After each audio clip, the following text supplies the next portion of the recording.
Hello and welcome to the Bowling University studio from the International Bowling Campus in Arlington, Texas. This is the Profit Break. If you're joining us for the first time, we're glad you're here. Give us 15 minutes and you'll be well on your way to improving yourself and your profitability. Game rooms. If you've got one, they are no doubt proving to be a key source of income for your location. But it's not a set and forget proposition. If you're going to retain your profitability and grow it, you need to keep in touch with current trends. Here to help us do just that is George McAuliffe. George is a wealth of experience and knowledge and should be no stranger to you, as he is a frequent guest speaker at national conferences, Bowling University management schools, and the Profit Break. His company, the Pinnacle Entertainment Group, is a leading FEC and redemption arcade consulting firm to our industry. George, great to see you again. Thank you for taking time to share all your knowledge and experience with our members. Hey, thank you for having me, John. It's always good to see you and be with you. So we've got a lot to unpack in a short amount of time here. Let's just jump right into it. So what is new and exciting in the game room world? Well, first, I guess what's really exciting is that arcades and FEC attractions just continue to be strong performance. And the Bowling Entertainment Center model in particular also continues strong. You know, we used to say coming out of COVID, well now, since April 1st, the beginning of the second quarter of 21, 22, now we're 3/4 of the way through 23 and business is still good. When we talk to our clients, everybody's pleased. The biggest macro trend, big picture trend on the venue side is the expansion of FEC into other venues, whether that's hotel resorts, cinemas, restaurants, and other bowling formats. Social gaming is probably the biggest macro trend. Taking a look at this slide that's up on the screen, it starts with string machines. String machines are kind of sweeping the bowling world. They're allowing bowling to get into smaller spaces, a lot more in the bar restaurant world. You look around the various examples here, the third one from the left up top, we just opened, it's 4 lanes of bowling and a bar restaurant. Regulation bowling, string machines, but full length lanes, great furniture, a real social setting. There's a couple of golf simulators, no arcade in that format. The one lower left is a hotel resort with a smaller format bowling and all the bells and whistles, doing extremely well. The lower right corner is Pins Mechanical, which is expanding rapidly, attracting investment, and that's a bar restaurant, duck pin social, one of the best examples of that out of the Columbus market. And then on the right-hand side, upper right, is a facility called The Works that we're especially proud of because we got to work with them. Here's the video. I'll kind of talk through it a little bit. This is in Cuyahoga Falls, Ohio. The old Main Street has been redeveloped. This is the old single screen theater that has been totally transformed into a bowling entertainment center, more of a bar restaurant entertainment center. So follow the tour. The camera will take you through. This is a 1-minute plus video, so it'll be quick. But through the kitchen out to the bar, now we're into what used to be the seating area of the theater. You look all the way down, you'll see where the screen was. Here's 4 lanes of duck pin, some more seating closer to the stage, allowing for live performances. Back up through the seating into a small arcade with all the heavy hitters in terms of game titles, producing very well. And then some mezzanine event space and social space. So it's a really, the family that did this has done a really good job. Oh, the last piece is the speakeasy. They utilized every possible inch of space and created a bar restaurant on the lower level that also doubles as event space. Wow, that place looks amazing.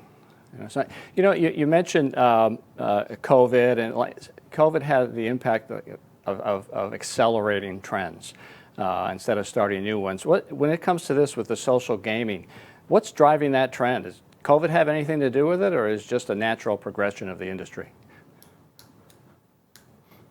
As usual, John, very interesting question. My take is, I've been saying my son and partner Howard tell me to stop saying it because I repeat myself, but this is the golden age of arcade and FEC. So that's really, to me, the big driver. And why is that? Well, when I started 44 years ago, it was a teenage boy playing video games. That evolved through redemption was a big part of that, multi-attraction, getting connected with bowling and being able to have a 7-day business where FECs were limited to weekends prior. All of that has contributed to the trend. We're really strong with millennials. I think that's a big part of it. So, and redemption, is a big part of it. So the audience is as wide as it's ever been. Mm-hmm. So let's dig in a little bit to the arcade itself. What about within the arcade? What kind of trends are you seeing there? We'll get into games in a second, but before we do, I think maybe one of the biggest ones is, and it's not new, but card systems are continuing to evolve. And there's some really interesting things going on there. You look at, for example, the tellers. Intercard just showed it not long ago, starting at Bowl Expo and again at IAPA. They just showed their new XL teller, which has a lot more functionality, tying it to the internet, online gaming, and the other card system folks are, following on or have their own versions. So we're seeing more flexibility and automation with the tellers. We are recommending with our clients, given the labor challenges that everybody continues to have, to double up on tellers and have more of them because they're essentially free employees. The card readers themselves, RFID is a big trend in card systems. The cost of the cards is coming down. So we're almost there. I don't think we're quite there yet. We do recommend RFID in certain circumstances. If you look in the lower right image, there is wearables. Again, Intercard with their i3 reader, but Embed and others also offer the opportunity to have RFID and swipe, so that if you're opening a center today, you want to look at those multifunction readers so that you're ready when RFID card costs come down to where it's affordable for everybody. Mm-hmm. Also, the tablets and apps and just connection, online purchasing is all a big trend and a real positive trend driving sales. Those card systems are amazing. I think what I found just in talking to proprietors and from my own experience is just trying to keep up with all the new stuff they add. They're so beneficial to running your business, but there's so much stuff in there. And hopefully they can reach out to their vendor to help them with that. So I know one of the things that card systems really help you with too is packages. Can you tell us a little bit about pricing packages and how card systems can help you there? Sure. We could spend probably a whole show just on that because it is so central to the functionality. But let's just look at the basic screen. Most card companies have a similar screen to this. There's 6 preset price points that we can choose, one of which is any amount or purchase other, which means you can purchase literally any amount. But what I'm illustrating with this slide is, if you see the first price point, the first bonus price point is the $25 price point. And if you really look closely, you'll notice there's no $5 preset price point. it wasn't that long ago that we led with a $5 preset because that's where most of the recharges were. And we put our first bonus price point at $20. And the old school theory was that people carry $20 bills. They don't carry $25 bills. So you want that $20 price point. We found those days are over.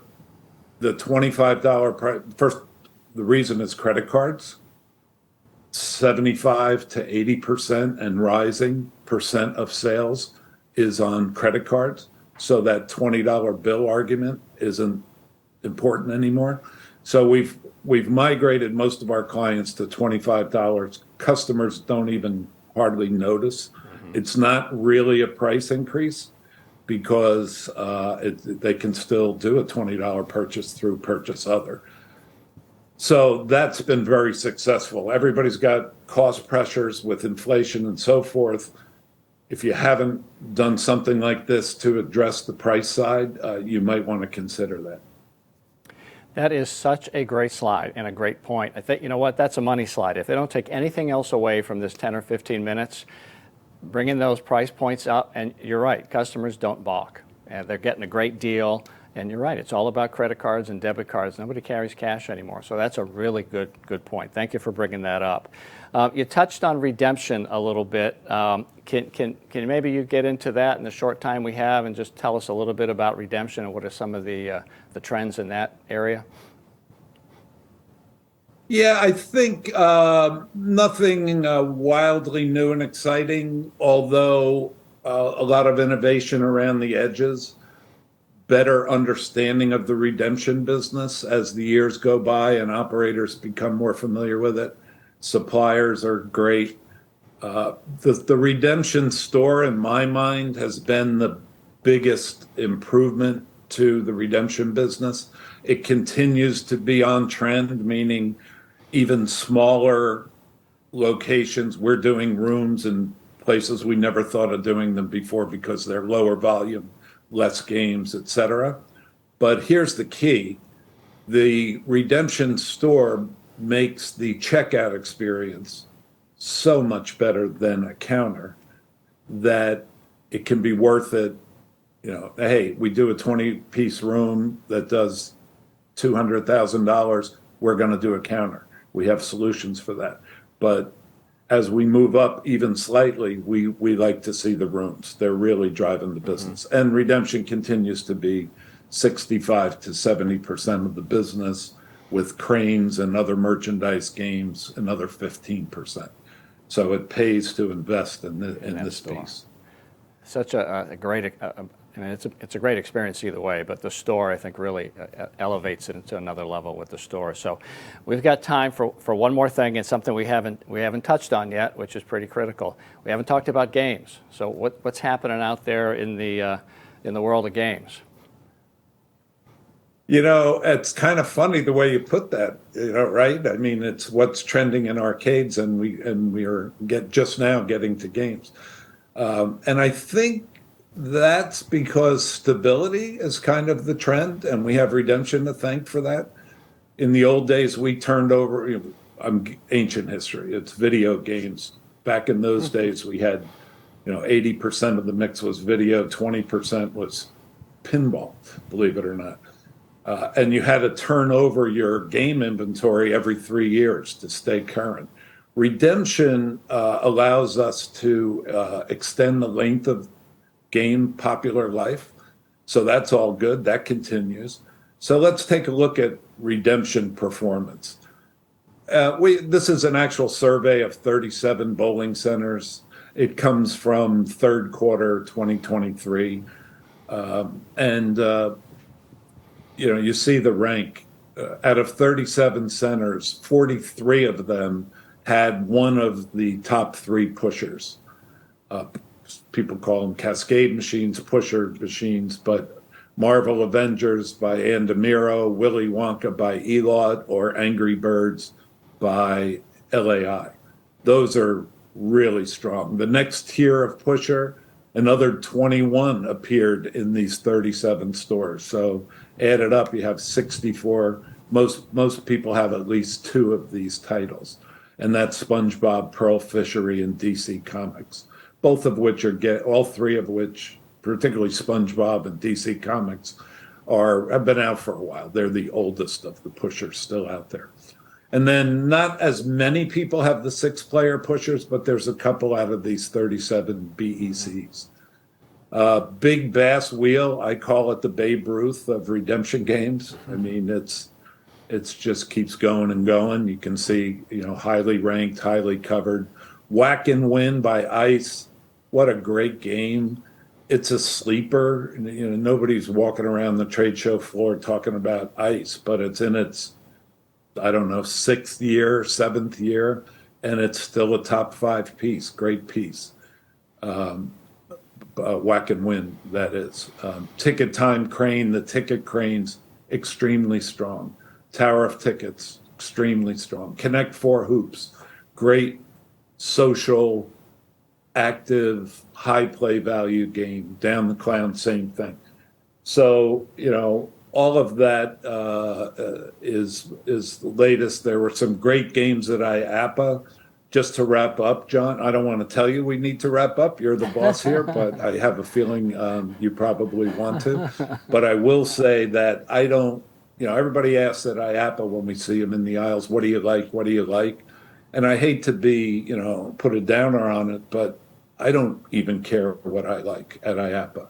I want to know, show me the money. I want to know that it's going to earn, that it's going to connect with players. I've made so many mistakes over the years in buying games that I liked because you just don't know how they will connect with players until they get out there. And for that, you need, trusted network of fellow operators, organizations like BPAA, turning on Profit Break, talking to your distributors. All of that will tell us what those a lot of promise, don't get me wrong. And I love that manufacturers are continuing to innovate. And I'm sure some of those are going to be home runs. We just don't know yet. George, that is great advice. And by the way, this is your show. So if you wanted to go on, we'll go on. So, great advice. Thanks for sharing all your experience, all your knowledge that you've acquired over the years, and sharing those current numbers and current trends with us. Great stuff that I know our members can use. Thank you again. My pleasure. Again, thanks for having me. Okay. So if you would like to learn more about how your game room can be profitable, feel free to reach out to George directly. If you're ready to start improving your profitability, you can reach us anytime at education@bpaa.com. As we wrap up another edition of the Profit Break, remember that when your focus is on growing people, people will grow your business. This episode, as well as all our previous Profit Break episodes, are available 24/7 for you and your team at bowlinguniversity.net. Plus, new episodes are available every month, so mark your calendar, watch your email, and join us on Facebook to hear about the latest episodes. Until then, I'm John Karabatsis, and do for one what you wish you could do for everyone. We'll see you next time. So long.